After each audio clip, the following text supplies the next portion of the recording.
Tafakari ya neno la Mungu itoke katika kitabu cha Isaya sura ile 24 aya ya 19. Isaya 24 aya ya 19 na ya 20.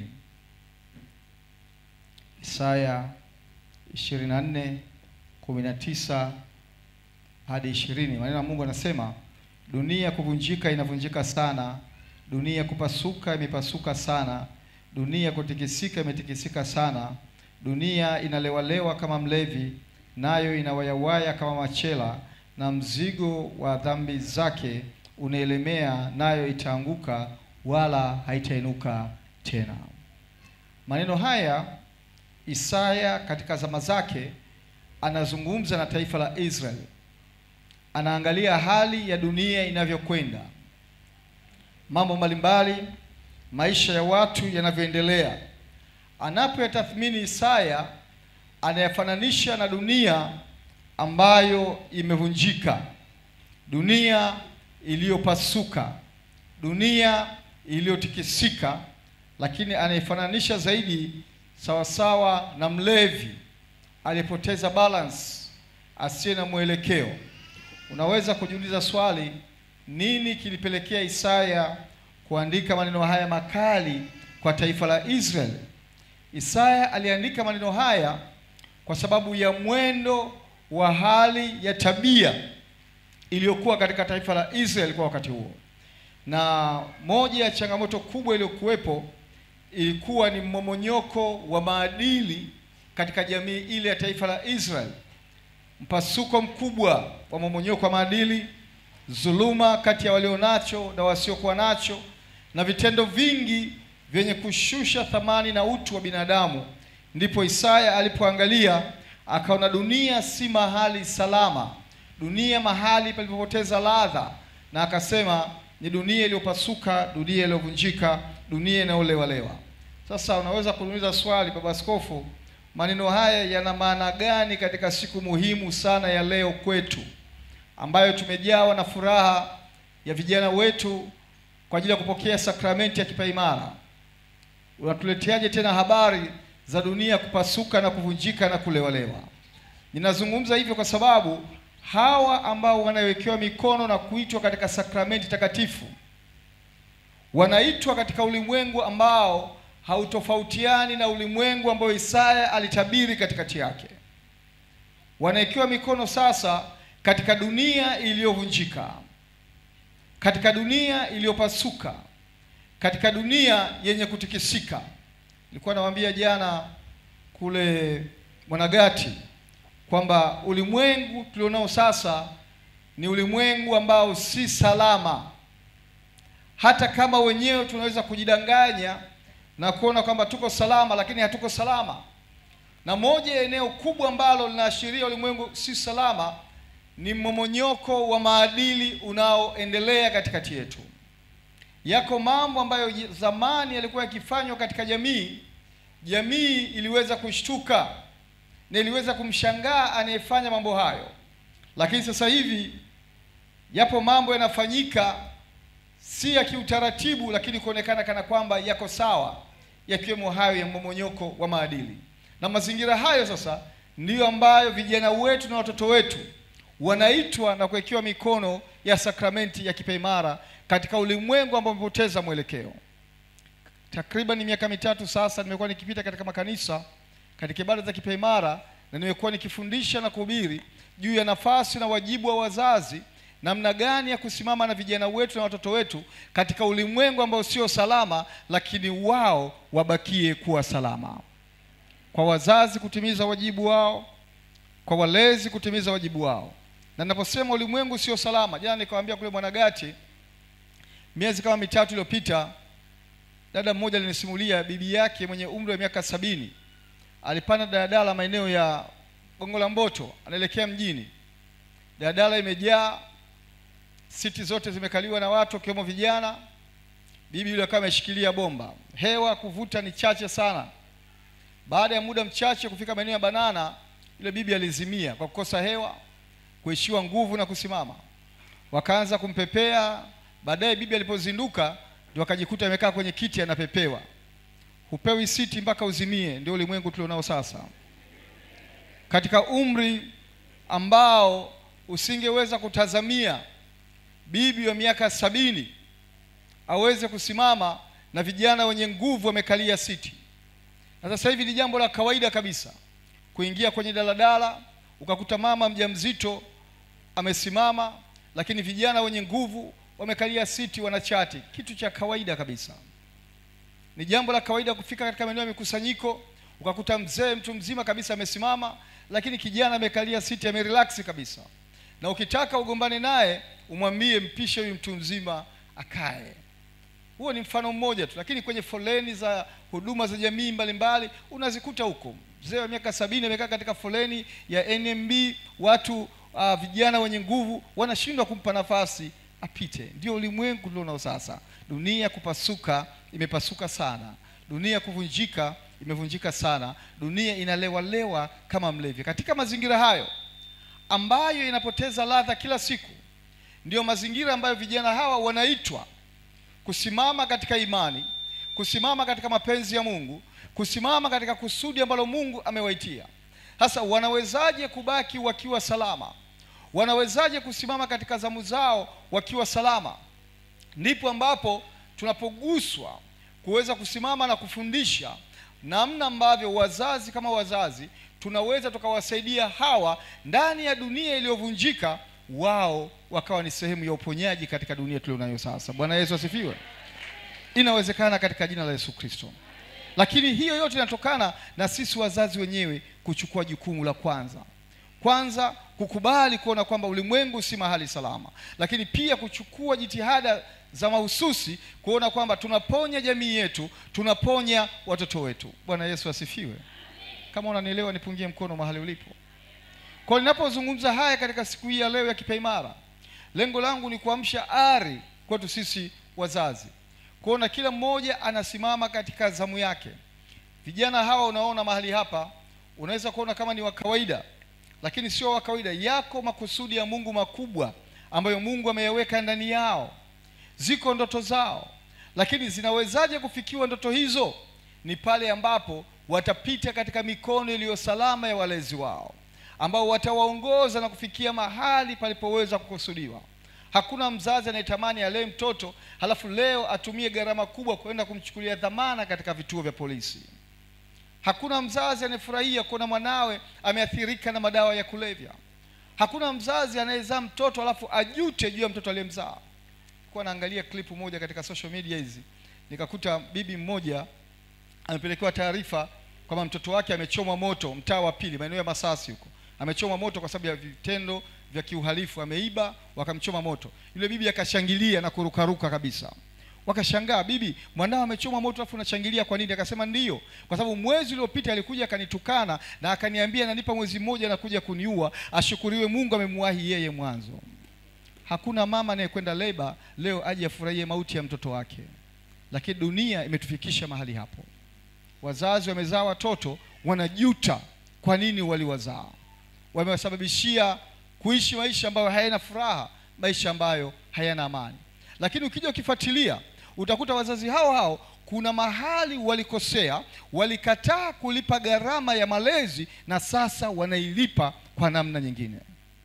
Ngeuke jirani yako muulize, hivi mpaka hapo hayakuhusu haya?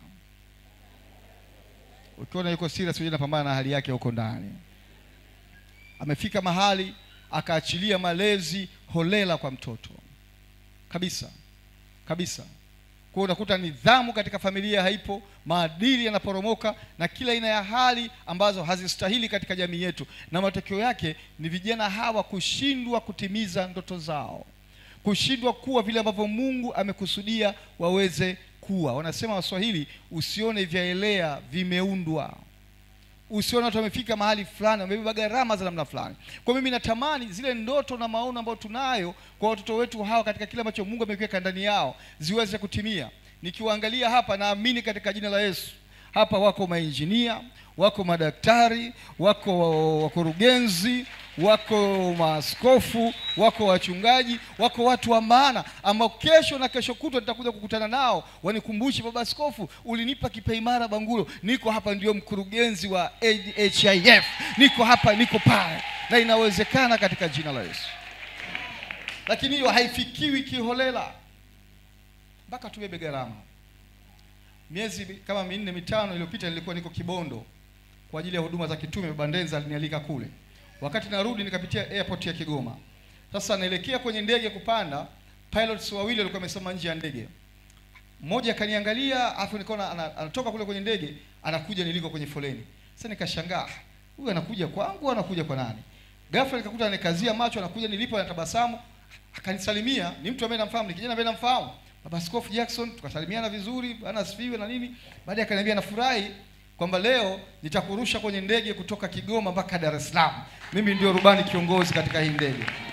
Na unajua nilifurahi kwa nini? Ni mwanafunzi wangu wa kipaimara, nilimfundisha Zanzibar miaka hiyo, leo ananipaisha angani from Kigoma to Dar es Salaam. Nilijisikia fahari ya jinsi ya ajabu. Nikiwa nimekaa kwenye ndege, ghafla wahudumu wakaja, samahani, wewe ndio Askofu Jackson? Nikamwambia ndio. Wakawa wamepewa maelekezo na pilot. Kwa sababu gani? Anayerusha ndege ni wanafunzi wangu wa kipaimara, kwa hiyo wanipe huduma maalum. Wakanipa huduma maalum. Ndege iko angani kule, inafika mahali inayumba yumba wakati mwingine nini. Mimi hiyo siku nilikuwa sina hofu yoyote. Nimesafiri kwingine nakuta bado na hofu ndege ikiumba, lakini pale sina hofu. Najua anayerusha ndege huyu mwanafunzi wangu, hawezi kuniangusha huyu. Huyu yuko makini. Bwana Yesu asifiwe.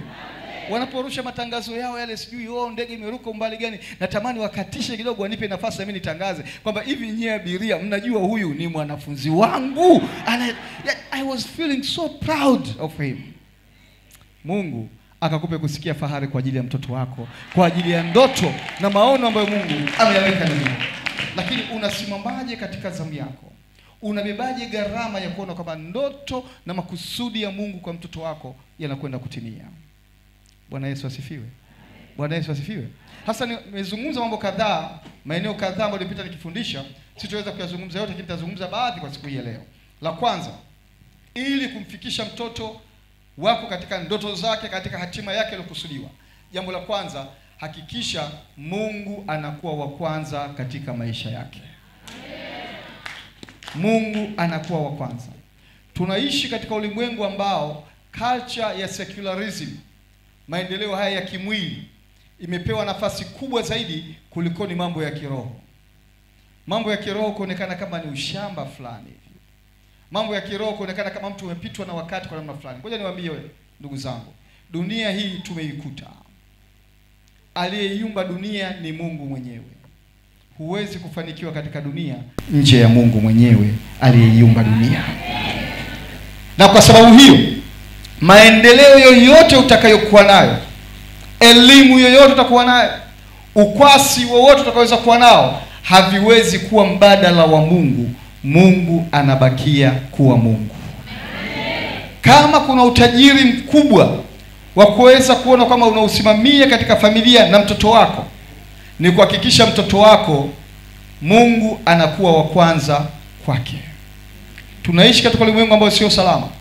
Pale ambapo jicho lako wewe halifiki, mkono wako haufiki, Mungu yuko mahali hapo kwa ajili ya mtoto wako, kama Mungu umempa nafasi kwa mtoto wako. Sasa wazazi wengi, swala la Mungu hatulipi umuhimu. Na wakati wengine imetokea ibada hizi za kipaimara zimekuwa ni kama send off. Ukimaliza kipaimara huwaoni hao watoto kanisani, lakini nyumbani wapo. Wanakwenda shuleni, wanakwenda vyuoni, wanafanya huduma nyingine mbalimbali, lakini wazazi kuwahimiza watoto katika mambo ya kanisani, hatuna huo muda. Na bahati mbaya sana wakati mwingine hata sisi wenyewe wazazi kusali kwenye mgogoro. Leo umekuja kwa sababu mwanao anapata kipaimara.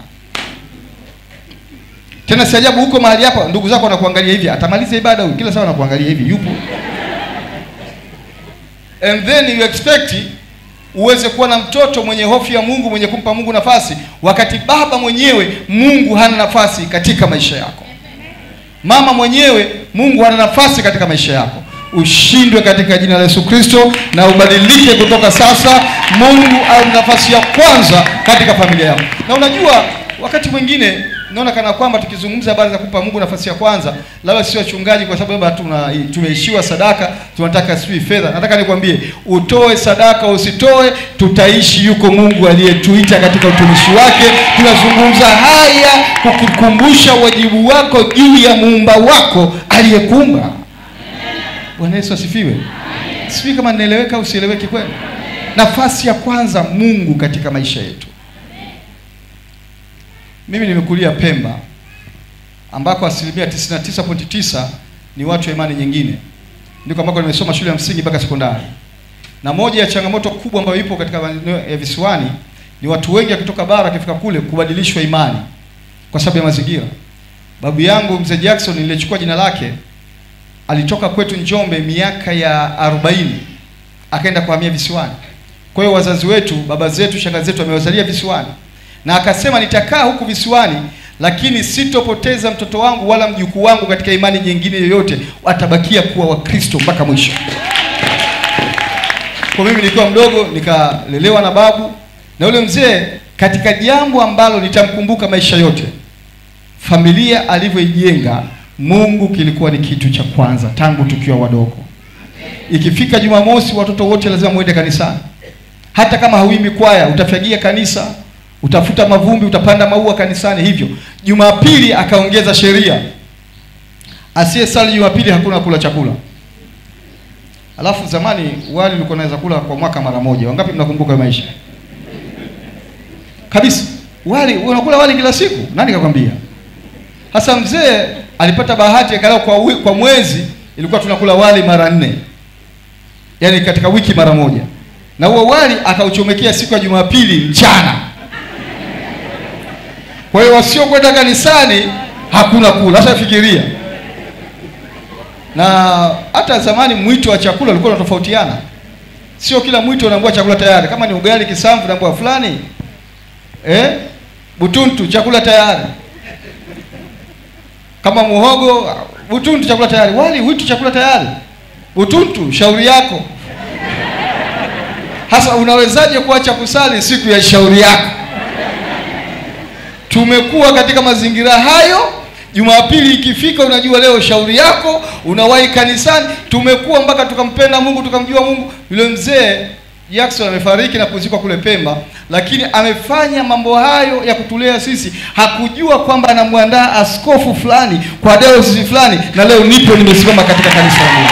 Unaiona wapi kesho ya mtoto wako? Kwa hiyo sije kuona nimesimama hapa ukadhani imetokea tu. Shauri yako. Bwana Yesu asifiwe. Unabeba gharama gani kwa mtoto wako? Usichukulie maisha kirahisi tu kama simple. Yako mambo ambayo mtoto anaweza asikuelewe leo. Wacha asikuelewe leo, atakuelewa baadaye.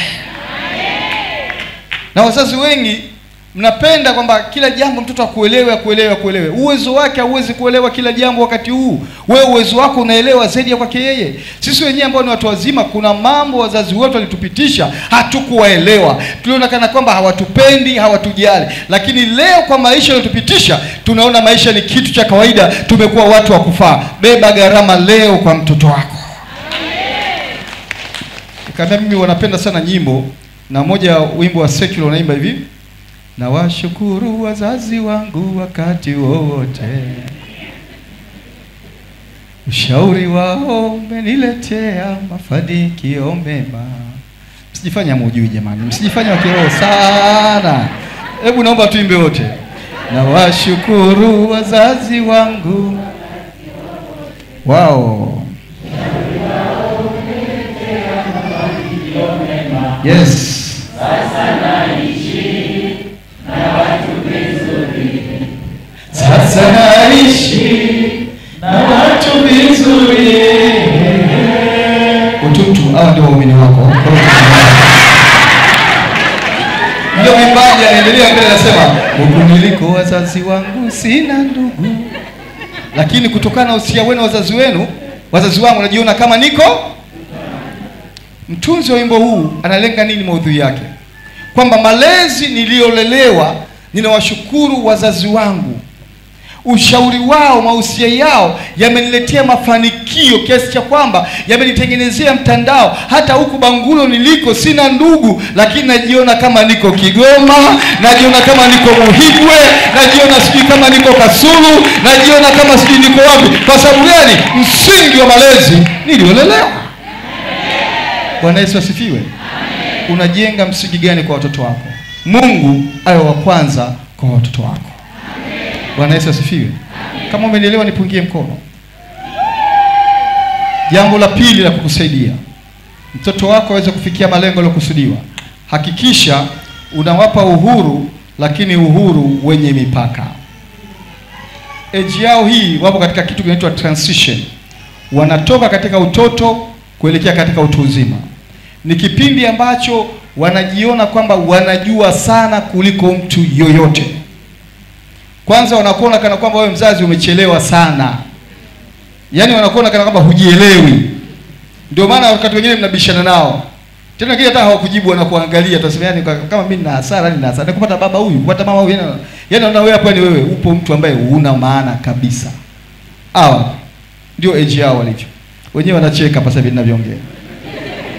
Kabisa. Ndio ulimwengu wala sio hukumu. Ni kipindi chao. Hapa sasa hivi wakikaa wanawaza vitu vikubwa na hivi na vile vile, na wakati mwingine sasa katika hiyo inapitiliza, inafika mahali wanataka wawe uhuru kupita kiasi. Wape uhuru, lakini uhuru wao uwe na mipaka.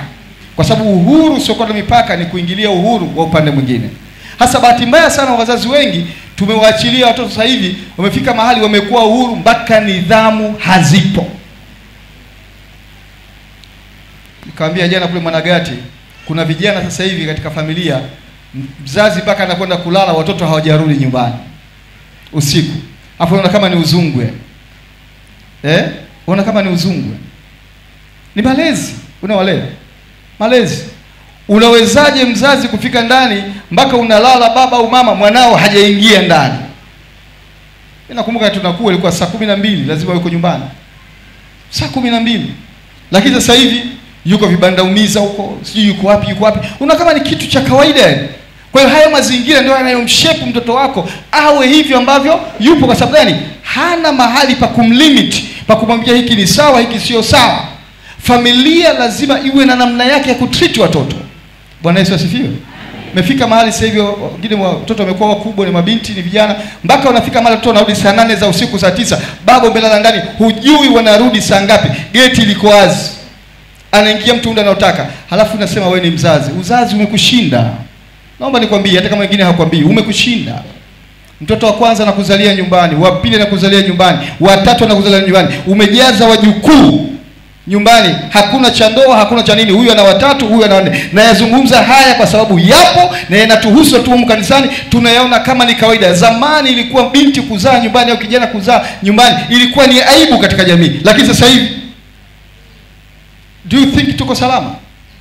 Tunaipeleka wapi jamii? Hasa hawa wanavyokuwa sasa hivi wakiona haya, dada kazalia nyumbani, kaka kazalia nyumbani, yeye kitamzuia nini? Hapo najua hakuna ameni hata moja. Mungu atusaidie katika jina la Yesu Kristo, tukaenda kukemea, tukaenda kupona. Kabisa. Yamekuwa kama mambo ya kawaida kabisa. Ya kawaida. Yaani hapo mkinichukia mimi hainisumbui hata kidogo. Lakini nazungumza haya ili tuweze kupona. Ulimwengu umefika mahali sio sawa. Sio sawa. Yako mambo ni aibu. Sawa kakosea wa kwanza. Lakini sasa imefika mahali imekuwa ni utamaduni kabisa, wa kawaida kabisa, wa kawaida kabisa. Wa kawaida kabisa. Nenda kwenye kwaya huko ndio amejaa kabisa, huyu kazaa sauti ya kwanza, kazaa sauti ya pili, kazaa sauti ya tatu. Yaani kawaida kabisa. Alafu hapa Yesu ni Bwana. Bwana wa wapi katika mazingira kama hayo? Ishindwe katika jina la Yesu hiyo roho. Tufike mahali turudi katika misingi inayopasa. Kabisa.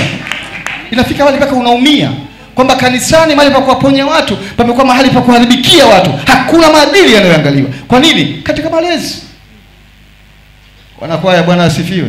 Amen. Wanakwaya Bwana asifiwe. Amen. Yaani munichukie, msinichukie, hainisumbui hata kidogo. Amen. Lakini nazungumza kwa ajili ya kuliponya kanisa. Amen. Imefika mahali zimekuwa tabia za ajabu kabisa. Unakuta mwanakwaya yupo sauti ya kwanza, ana mtoto kazaa naye sauti ya tatu, ana mtoto kazaa naye sauti ya 4, ana mtoto kazaa anampiga vyombo. Hivi wewe una akili wewe?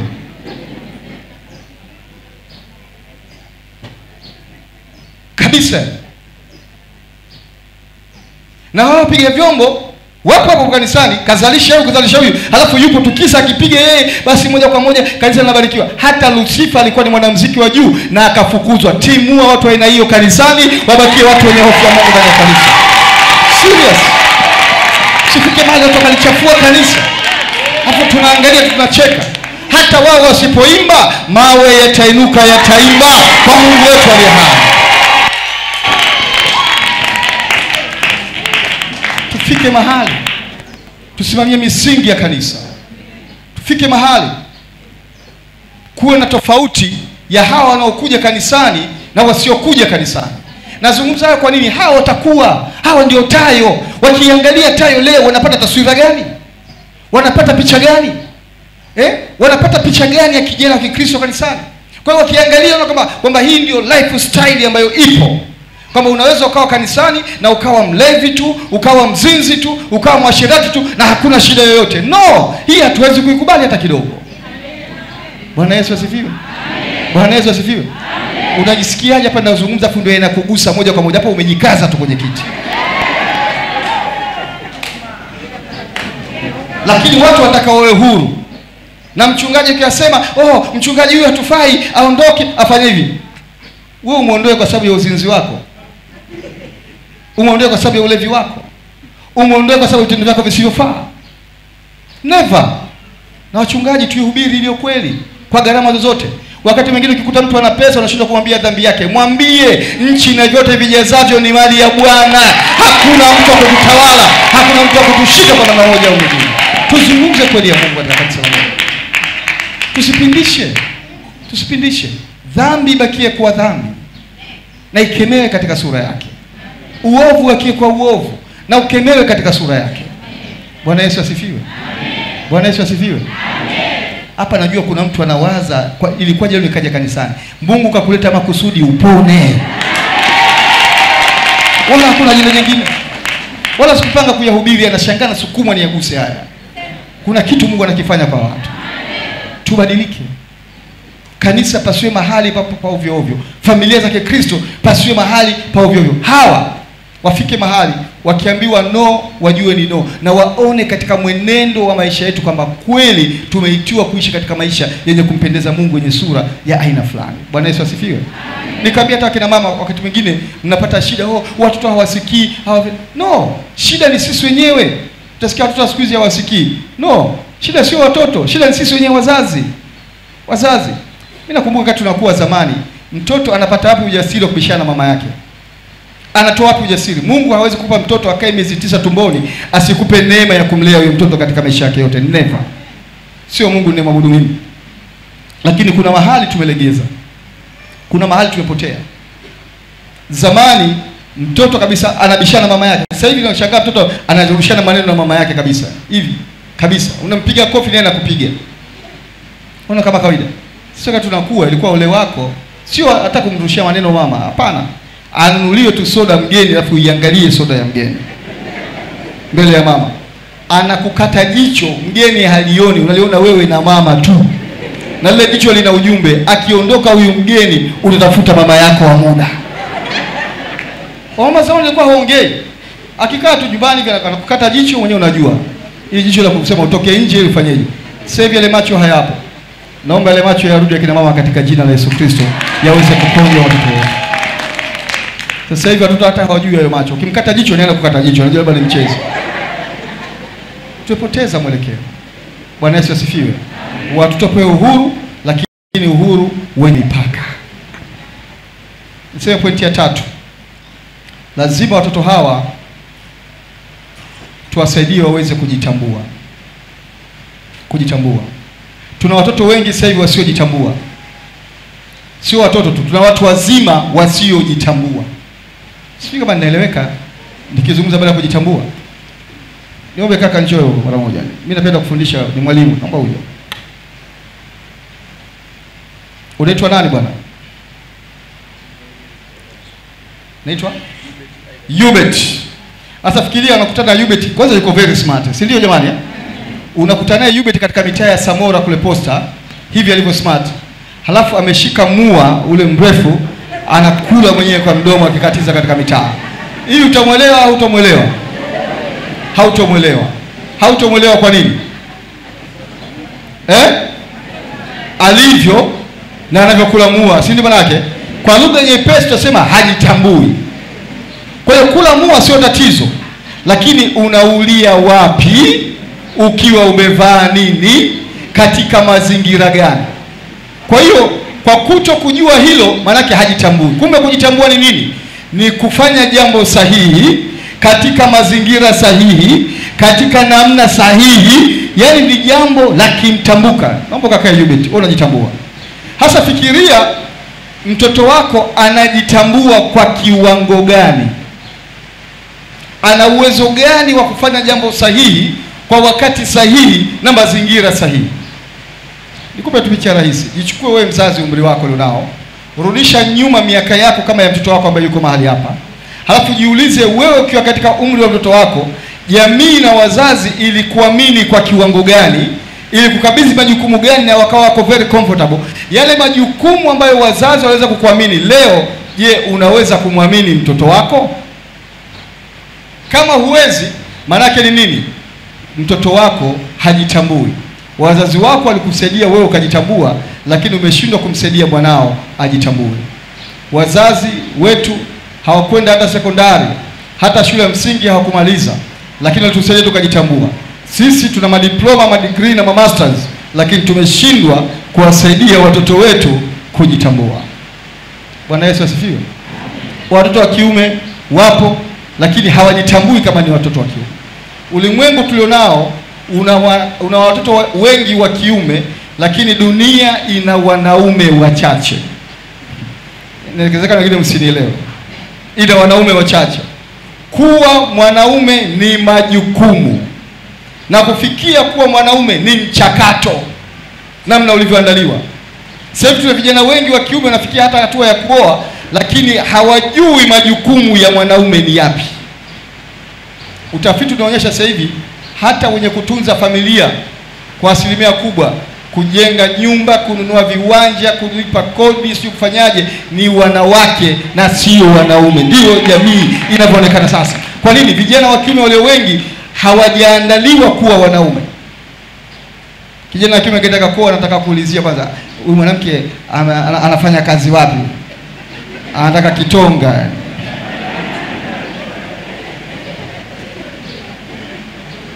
Serious. Hata machangamoto mnayosikia ya mashangazi yataibuka katika malengo kama hayo, katika mazingira kama hayo, kama vijana wa kiume hawako tayari kujituma. Sisi wachungaji ambao tuko katika fani hii, unakuta kesi zinakuja za vijana wanakuja kushtakiwa. Kesi ukiziangalia, asilimia kubwa vijana wa kiume malezi waliolelewa sio, hawatunzi familia. Kijana wa kiume anakuja kushtakiwa, unajua mke wangu hajanunua luku. Hivyo una akili? Una akili timamu kweli? Kwa hiyo vijana wa kiume ambao wako sasa hivi hawajui kutunza familia, sana sana hata vilivyoko ndani wanavichukua na kuvizulumu katika familia zao. Ndio kesi ambazo zinaongoza sasa hivi. Kwa nini? Hawajitambui. Tangu akiwa mdogo huyu hakuandaliwa katika kubeba majukumu, hakuandaliwa katika kujituma.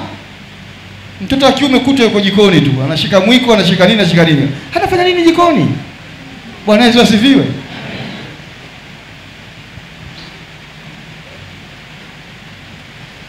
Mtoto wa kiume anakuja sebuleni, anakimbia kabisa, analia, mama, nini? Mjusi. Mtoto wa kiume anakimbia mjusi. Halafu mama unatoka, twende, yuko wapi? Yaani na mwanao mnakwenda chumbani kutafuta mjusi. Na yazungumza kama ni hadithi. Yapo miongoni mwenu. Sio wa kiume tu, hata wa kike. Tuna watoto wa kike wengi, lakini dunia ina wanawake wachache. Kuwa mwanamke ni majukumu. Kufikia hatua kwa mwanamke ni mchakato. Tuna watoto wengi wa kike hawajitambui. Wanafikia mpaka hatua ya kuolewa, hata majukumu yao ya kawaida wanashindwa kutimiza. Hata usafi wa nyumbani.